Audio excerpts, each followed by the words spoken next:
Good evening, I'm Michael and you're watching Kini News, the show that brings you today's biggest stories.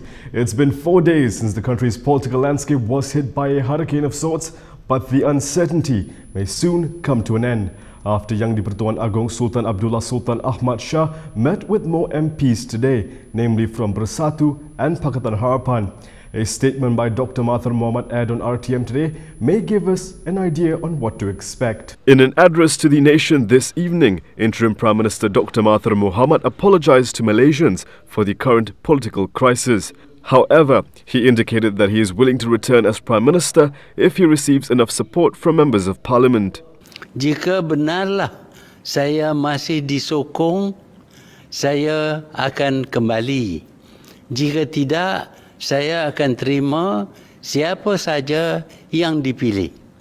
Jadi peluang untuk menukar kepimpinan memang ada. Hanya saya berpendapat oleh kerana saya disokong oleh kedua-dua pihak, masa untuk saya letak jawatan belum tiba. Mahathir also confirmed speculation that he wanted to form a unity government, saying the new administration would focus on national interests instead of political parties. He also denied that he was obsessed with power, noting how some have accused him of being power crazy, and reiterated his refusal to work with UMNO. In his brief address, Mahathir made no mention of PKR President Anwar Ibrahim or the agreement to pass the leadership baton to the latter. So what does Anwar Ibrahim say to this? Majlis Presiden Pakatan Harapan telah menjemput Tun Dr. Mahathir untuk mempengerusikan mesyuarat bagi memulihkan kerajaan Pakatan Harapan. Namun, Tun tidak setuju untuk hadir dalam mesyuarat tersebut yang diadakan pada petang Selasa 25 Februari yang lalu. Justru itu, keputusan Majlis Presiden semalam telah menetapkan bahawa calon Perdana Menteri PH ialah Anwar Ibrahim. Earlier today, not only did PKR MPs look happy when they met the Yang di-Pertuan Agong, they seemed to be in a good mood even before the meeting. A hop-on op-off double-decker bus ferrying PKR MPs arrived at Istana Negara this morning, with around 10 cars following behind it. MPs on the bus appeared cheerful as they waved at media and around 30 PKR supporters who had gathered to express their support. The PKR MPs include Permatang Power MP Nurul Izzah, Setia Wangsa MP Nick Nazmi, Selayang MP William Leong, among others. The second batch of MPs is expected to seek an audience with the Yang di-Pertuan Agong Sultan Abdullah Sultan Ahmad Shah today. MPs from UMNO, PAS and Gabungan Parti Sarawak had an audience with the Agong yesterday. The remaining MPs include those from DAP, Amanah Bersatu Warisan and the 11 who abandoned PKR to form a new independent bloc. It is expected to meet the king one by one today. MPs from Bersatu, which left Harapan, have maintained their support for Dr. Mahathir Mohamad. For them, he is still their chairperson. Bersatu has announced that all of the party's 26 MPs have backed Dr. Mahathir Mohamad as Prime Minister. Bersatu Information Chief Razzi Jidin said that the Bersatu MPs had an audience with the Yang di-Pertuan Agong this morning to state their support for Mahathir to become the next Prime Minister. In a statement today, he said that the Bersatu Supreme Council, in its meeting on February 24th, had also resolved to reject Mahathir's resignation as the party's chairperson. Razzi urged members to remain calm and to give full confidence to the Bersatu leadership to deal with the current political situation. On Monday, Party President Muhyiddin Yassin announced the party's withdrawal from Pakatan Harapan. Mahathir relinquished his post as Bersatu chair an hour after Muhyiddin's announcement. Harapan government may have collapsed, but Dr. Mahathir Mohamad is still running the show. The economic stimulus package will be announced as scheduled by Interim Prime Minister Dr. Mahathir Mohamad at 4 p.m. tomorrow in Putrajaya. A media invitation from the Ministry of Finance confirmed the event. Earlier today, Mahathir announced on Twitter that he attended a meeting with the Finance Ministry's top officials in regards to the tabling of the economic stimulus package. The economic stimulus package is intended to stimulate Malaysia's economy and counter any adverse repercussions as a result of the COVID-19 outbreak and other external uncertainties. As an open economy, Malaysia is not isolated from any external developments, and the virus outbreak is expected to affect the country's economic growth during the first quarter of this year. The plan to de-gazette the Kuala Langat North Forest Reserve has upset a lot of people, including the Orang Asli, who held a protest today. A group of more than 200 Orang Asli gathered in front of the Selangor State Secretariat building today to voice their objections to the state government's proposal to de-gazette the Kuala Langat North Forest Reserve. The group chanted slogans and carried placards saying, "We protest, do not destroy our forests and save our forests." Community leader Tok Batin Rahman Pahat said that a memorandum of objection was submitted to Selangor Menteri Besar Amiruddin Shari to reconsider the proposal. On February 21st, Amiruddin had said that the Selangor government is getting feedback from all stakeholders, especially the public, the Orang Asli and NGOs. He said the state respected the Orang Asli's rights and will find the best solution that will not disrupt their settlements. He added that an area of 300 hectares, larger than the current Kuala Langat North Reserve and with the same ecology, would be gazetted as a forest reserve if the existing reserve is de-gazetted. News of the proposed de-gazetting broke when the Selangor Forestry Department placed a notice in major dailies on February 5th inviting stakeholders in the district to voice their objections to the proposal within a 30-day time frame. The political uncertainty hasn't stopped the evacuation process of those stuck in Wuhan, China. The second batch of Malaysians from the affected city landed home this morning. The second aircraft sent to evacuate Malaysians and their families from Wuhan and surrounding areas in China has safely returned to Malaysia. Air Asia flight AK8265, which was chartered specifically for the mission, landed at KLIA at around 6:50 a.m., carrying 66 of the 75 people scheduled to depart Wuhan. According to NADMA, the National Disaster Management Agency, 7 others were unable to make the flight due to health reasons. One person was unable to get to the airport and another person had work commitments.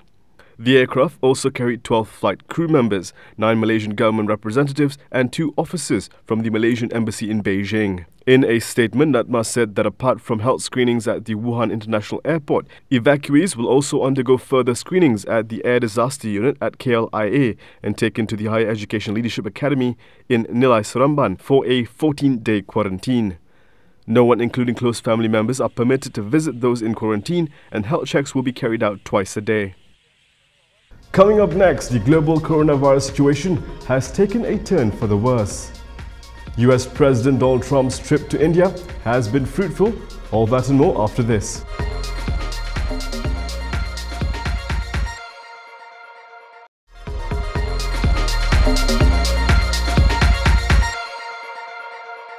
Remember the graduate who protested during a convocation ceremony last year? Well, he will now have to defend himself in court. University Malaya graduate Wong Yan Ke was charged at the Kuala Lumpur Magistrates Court today over his protest against the Vice-Chancellor during last year's convocation. The former student activist claimed trial to insulting with intent to provoke breach of peace under Section 504 of the Penal Code. He was calm when he pleaded not guilty before Magistrate Fardiana Haryanti Ahmad Razali. Fardiana allowed bail at 3,000 ringgit with one surety and set March 26 for mention. Yesterday, Malaysia Kini reported that Wong would be charged over his protest against the Vice-Chancellor during his convocation last year. The charge under Section 504 carries imprisonment for a term of up to 2 years, a fine, or both upon conviction. With Malaysians distracted with the ongoing political uncertainty in the country, the coronavirus situation has been worsening globally. Let's take a look at what has happened in the last 24 hours around the world. A second European hotel is in lockdown today as authorities around the world battle to prevent the spread of the coronavirus, with a senior US health official saying a pandemic was inevitable and urged Americans to prepare. Austria sealed off the Grand Hotel Europa in the Alpine tourist hub of Innsbruck after an Italian receptionist tested positive for the coronavirus. Italy has become a frontline in the global outbreak of the virus, with 280 cases and 10 deaths, most in Lombardy and nearby Veneto. The receptionist and her partner, who also tested positive, visited their home in Lombardy last week. A similar story was unfolding at the 4-star H10 Costa Adige Palace Hotel in Tenerife on the Canary Islands, which was locked down on Tuesday after an Italian doctor and his wife were found to be infected. Spain also reported its first 3 cases of the disease on the mainland. Iran's coronavirus death toll rose to 16 on Tuesday, the most outside China. Iran's deputy health minister and a member of parliament were among those infected. In South Korea, which has the most coronavirus cases outside China with 977 infections and 10 deaths, authorities were testing all the estimated 215,000 members of the Sincheongji Church of Jesus. The United States told Americans on Tuesday to begin preparing for the coronavirus to spread within the country as outbreaks in Iran, South Korea and Italy escalated, and fears that the epidemic would hurt global growth rattled markets. There have been about 36 deaths outside China, including 11 in Italy. The virus is believed to have originated from a wildlife market in the central Chinese city of Wuhan late last year, has infected about 80,000 people and killed close to 3,000 people, the vast majority in China. US President Donald Trump's trip to India has bad food, with India committing billions of US dollars to buy US military equipment, with Trump optimistic that more deals are on the way. US President Donald Trump said on Tuesday that India will buy $3 billion worth of military equipment, including attack helicopters, as the two countries deepen defense and commercial ties in an attempt to balance the weight of China in the region. India and the United States were also making progress on a big trade deal, Trump said. Negotiators from the two sides have wrangled for months to narrow differences on farm goods, medical devices, digital trade, and new tariffs. India's tariffs were still too high, probably the world's highest, Trump said in his only criticism of the world's biggest democracy during a visit that he said was a spectacular success. Trump was accorded a massive reception in Indian Prime Minister Narendra Modi's home state of Gujarat on Monday, with more than 100,000 people filling into a cricket stadium for a Namaste Trump rally. Prime Minister Modi is forging bilateral economic relationships that is fair and reciprocal. Our teams have made tremendous progress on a comprehensive trade agreement, and I'm optimistic we can reach a deal that will be of great importance to both countries. India will buy 24 Seahawk helicopters from Lockheed Martin, equipped with Hellfire missiles worth $2.6 billion, and plans an order for 6 Apache copters. India is modernizing its military to narrow a gap with China and has increasingly turned towards the United States over its traditional supplier, Russia. Trump said he hoped to secure a big trade deal likely by the end of the year. And that is all from me today. For more stories, you can go to KiniTV.com. You can also follow us on Instagram, Twitter, YouTube and Facebook for the latest news updates. I'll see you again tomorrow, same time, same place. I'm Present Michael. Thank you for watching. But before we go, we bring you the interesting scenes from outside Istana Negara.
Tengok dia, ambil.